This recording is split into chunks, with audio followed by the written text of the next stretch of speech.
tulad no, na-appreciate ng other coaches and ng audiences yung way ng pag-interact nyo together na pinimpoint ko sa inyo na sinabi ko na gawin nyo yun dahil sobrang genuine talaga ng feeling na yun. At yun ang isa sa mga nagdala ng performance nyo bukod sa napakahalimaw na boses nyo.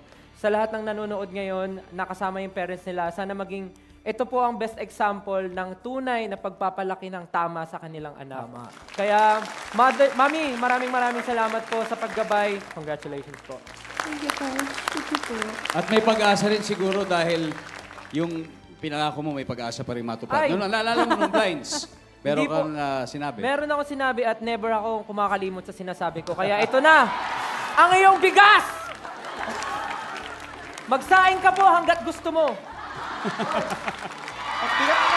Yeah!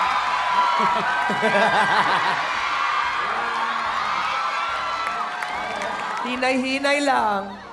Oh, may alay na bigas. Literal na alay ito.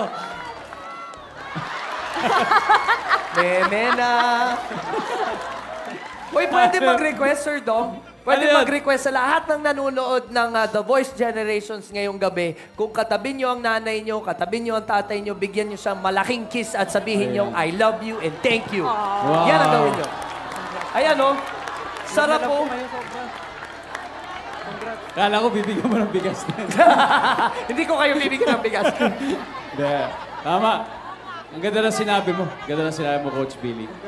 So muli palakpakan po natin, Imperial Duo!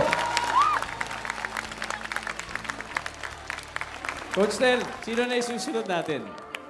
Sabi ng mga coach, excited silang malaman ang pinagkuhaan nila ng idea at ng inspirasyon sa kanilang jacket.